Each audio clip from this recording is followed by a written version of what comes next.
دوبارہ آگے بڑھا تو مزید اندر گھس گیا۔ اس نے پھر دعا کے لیے کہا، حضرت سارہ نے دعا کی، وہ پھر آزاد ہو گیا۔ راوی کہتے ہیں کہ تیسری یا چوتھی مرتبہ وہ پکار اٹھا اور اپنے درباریوں سے کہا کہ تم میرے پاس کسی انسان کو نہیں لائے ہو۔ پھر اس نے حضرت سارہ کو عزت و احترام سے رخصت کیا، بلکہ ایک خادمہ جن کا نام حضرت حاجرہ تھا انہیں بھی ان کی خدمت میں پیش کیا۔ بعض محققین کے مطابق حضرت حاجرہ بادشاہ کی لونڈی نہیں بلکہ بیٹی تھی۔ اس واقعے کے بعد حضرت ابراہیم علیہ السلام دوبارہ فلسطین منتقل ہو گئے۔ کچھ عرصہ بیتا تو ایک دن حضرت سارہ نے حضرت ابراہیم علیہ السلام سے فرمایا کہ میں چاہتی ہوں کہ آپ حاجرہ سے نکاح کر لیں، شاید اللہ آپ کو اولاد کی نعمت سے نواز دے۔ ناظرین، اس وقت تک آپ علیہ السلام کی اولاد نہیں ہوئی تھی، اور پھر حضرت سارہ نے آپ کا نکاح حضرت حاجرہ سے کروا دیا۔ اللہ تعالیٰ نے سال بھر بعد ہی حضرت حاجرہ کے بطن سے حضرت اسماعیل علیہ السلام کو پیدا فرمایا۔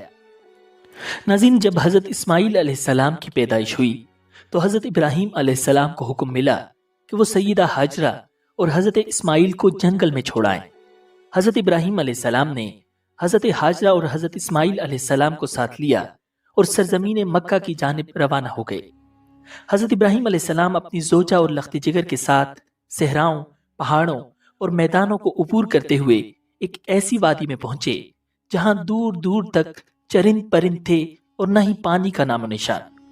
حضرت ابراہیم علیہ السلام نے اہلیہ کو دودھ پیتے معصوم بچے سمیت ایک درخت کے نیچے بٹھایا، کھجور کا تھیلا اور پانی کا مشکیزہ پاس رکھا اور کچھ کہے بغیر واپسی کے لیے پلٹے۔ حضرت حاجرہ نے جب یہ دیکھا تو لپک کر دامن پکڑا اور بولی، اے ابراہیم، ہمیں اس دشت بیابان میں چھوڑ کر کہاں جا رہے ہیں؟ حضرت حاجرہ کے بار بار فریاد کرنے پر بھی آپ علیہ السلام خاموش رہے تو انہوں نے عرض کیا، اے ابراہیم، کیا یہ اللہ کا حکم ہے؟ آپ نے فرمایا، ہاں۔ حضرت حاجرہ نے یہ سنا تو بڑے یقین اور اعتماد کے ساتھ فرمایا، پھر ہمارا پروردگار ہمیں ضائع نہیں فرمائے گا۔ ناظرین، حضرت ابراہیم علیہ السلام اپنی اہلیہ حضرت حاجرہ اور بیٹے حضرت اسماعیل علیہ السلام کو سرزمین حرم پر اللہ رب العزت کے آسرے پر چھوڑ کر واپس آ گئے۔ حضرت حاجرہ بھوک کے وقت کھجوریں کھاتی اور پیاس لگنے پر پانی پی لیتی، یہاں تک کہ کھجوریں اور پانی ختم ہو گیا۔ حضرت اسماعیل علیہ السلام کو پیاس لگی تو آپ کی والدہ ماجدہ سے بچے کی پیاس دیکھی نہ گئی۔ آپ قریب ایک پہاڑی پر گئیں تاکہ کہیں پانی مل جائے، مگر پانی کا نام و نشان تک نظر نہ آیا۔ پھر آپ واپس بچے کے پاس آئیں اور بچے کی پیاس کی شدت دیکھ کر دوسری پہاڑی پر چڑھیں، مگر وہاں بھی پانی نظر نہ آیا۔ ناظرین، آپ جن دو پہاڑیوں پر پانی کی تلاش کے لیے گئیں، ان پہاڑیوں کو صفا اور مروہ کہا جاتا ہے۔ ان دونوں پہاڑیوں کے درمیان حضرت حاجرہ 7 مرتبہ دوڑیں۔ اللہ رب العزت کو ان کا دوڑنا اتنا پسند آیا کہ قیامت تک آنے والے زائرین کو حکم فرمایا کہ وہ بھی صفا و مروہ کے درمیان 7 چکر لگائیں۔ جب حضرت حاجرہ کو دوسری پہاڑی سے بھی پانی نہ ملا تو واپس اپنے بچے کے پاس آتی ہیں اور ایک عجیب منظر دیکھتی ہیں۔ جہاں پر حضرت اسماعیل علیہ السلام کی ایڑیاں ہیں، وہاں پر پانی کا ایک صاف و شفاف چشمہ جاری ہے۔ اس پانی کے اچانک ظاہر ہونے سے حضرت حاجرہ کی خوشی کی انتہا نہ رہی، فوراً اللہ تعالیٰ کا شکر بجا لائیں۔ پھر یہ خیال آیا کہ اس بڑھتے ہوئے پانی کو روکنا چاہیے۔ حضرت حاجرہ کہہ رہی تھیں، زم زم، ٹھہر اے پانی ٹھہر، یہی وہ آب زمزم ہے جسے کروڑوں لوگ بطور تبرک پیتے ہیں اور ساتھ لے جاتے ہیں۔ ناظرین، حضرت ابراہیم علیہ السلام کے بیٹے حضرت اسحاق علیہ السلام کی پیدائش بھی معجزانہ انداز میں ہوئی۔ حضرت ابراہیم علیہ السلام کی عمر مبارک 100 برس اور آپ کی اہلیہ حضرت سارہ کی عمر 90 سال تھی جب ان کے ہاں حضرت اسحاق علیہ السلام پیدا ہوئے۔ ان دنوں حضرت ابراہیم علیہ السلام ملک شام میں رہائش پذیر تھے، جبکہ بڑے صاحبزادے حضرت اسماعیل علیہ السلام 14 سال سے مکہ مکرمہ میں اپنی والدہ حضرت حاجرہ کے ساتھ مقیم تھے۔ ناظرین، ایک دن اللہ تعالیٰ نے فرشتوں کی ایک جماعت کو زمین پر بھیجا تاکہ وہ قوم لوط پر عذاب الہی نازل کریں جو حد سے گزر چکی تھی۔ یہ فرشتے پہلے حضرت ابراہیم علیہ السلام کے پاس آئے اور انہیں اللہ تعالیٰ کی جانب سے ایک سعادت مند بیٹے کی خوشخبری سنائی۔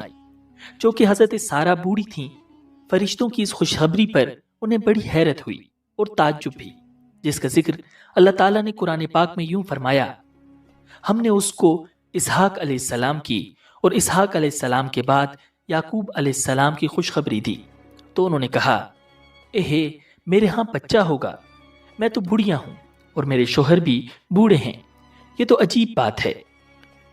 فرشتوں نے کہا: کیا تم اللہ کی قدرت سے تعجب کرتی ہو؟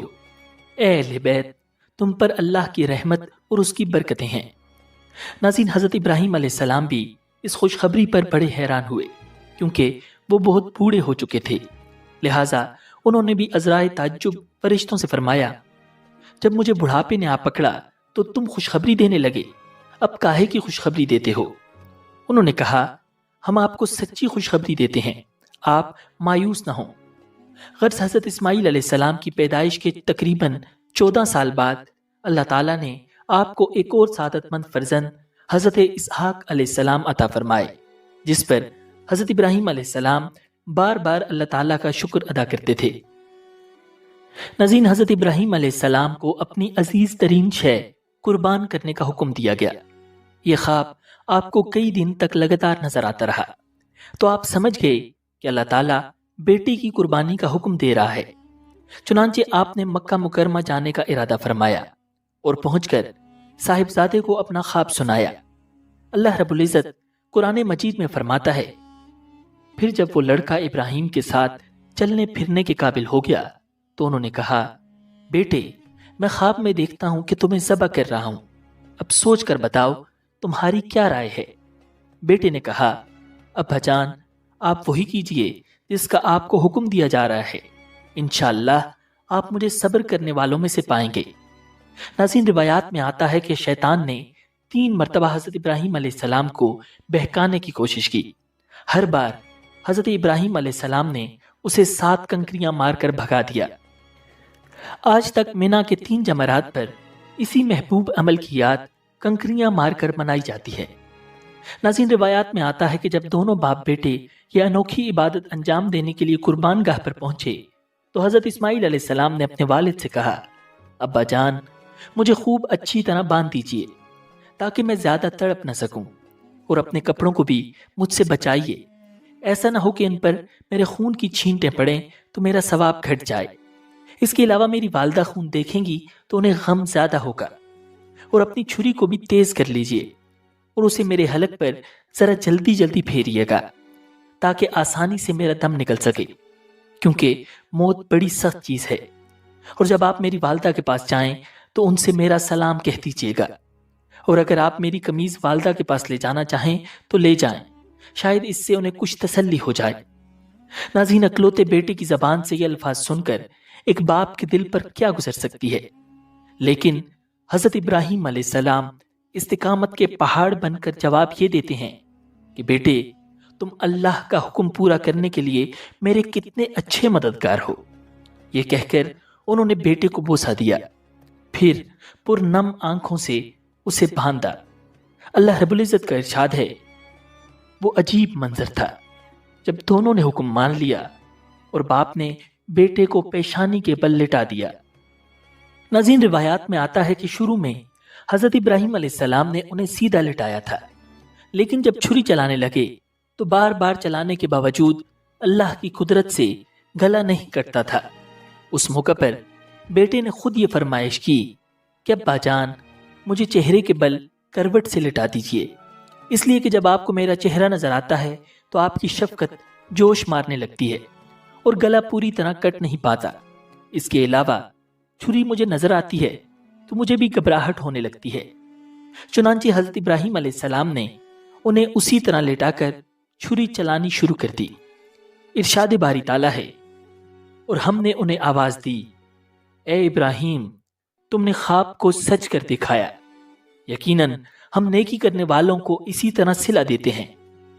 حقیقت میں یہ تھا بھی بڑا امتحان، اور ہم نے ایک عظیم ذبیحہ کا فدیہ دے کر اس بچے کو بچا لیا۔ ناظرین، روایات میں آتا ہے کہ حضرت ابراہیم علیہ السلام نے یہ آسمانی آواز سن کر اوپر کی طرف دیکھا تو حضرت جبریل علیہ السلام ایک مینڈا لیے کھڑے تھے۔ بعض روایات سے معلوم ہوتا ہے کہ وہی مینڈا تھا جس کی قربانی حضرت آدم علیہ السلام کے صاحبزادے حضرت حابیل نے پیش کی تھی۔ بہرحال یہ جنتی مینڈا حضرت ابراہیم علیہ السلام کو عطا ہوا اور انہوں نے اللہ کے حکم سے اپنے بیٹے کے بجائے اس کو قربان کر دیا۔ ناظرین، اسی لیے ہر سال کروڑوں مسلمان ابراہیم علیہ السلام کی اس سنت کو زندہ کرتے ہوئے اللہ رب العزت کے حضور جانوروں کی قربانی پیش کرتے ہیں۔ ناظرین، ایک عرصے کے بعد حضرت ابراہیم علیہ السلام کو اللہ رب العزت کا حکم ملا کہ وہ مکہ جائیں۔ جب حضرت ابراہیم علیہ السلام مکہ پہنچے تو حضرت اسماعیل علیہ السلام کو زمزم کے پاس ایک ٹیلے پر تیر سیدھے کرتے ہوئے پایا۔ جب حضرت اسماعیل علیہ السلام نے اپنے والد حضرت ابراہیم علیہ السلام کو دیکھا تو فوراً ادب سے کھڑے ہو گئے اور ان سے ملے۔ حضرت ابراہیم علیہ السلام نے حضرت اسماعیل علیہ السلام سے فرمایا، اے اسماعیل، مجھے اللہ کا ایک حکم آیا ہے۔ انہوں نے فوراً جواب دیا، ابا جان، جو حکم ہوا ہو اس کی تعمیل کیجیے۔ حضرت ابراہیم علیہ السلام نے فرمایا، اس جگہ اللہ کا ایک گھر بنانا ہے۔ حضرت اسماعیل نے فوراً جواب دیا، بہت بہتر، آپ کا حکم سر آنکھوں پر۔ ناظرین، اب دونوں باپ بیٹے نے اللہ رب العزت کے حکم پر بیت اللہ کی تعمیر شروع کر دی۔ حضرت اسماعیل علیہ السلام پتھر لا کر دیتے تھے اور حضرت ابراہیم علیہ السلام ان پتھروں کو ترتیب دے کر کعبہ کی عمارت بناتے جا رہے تھے۔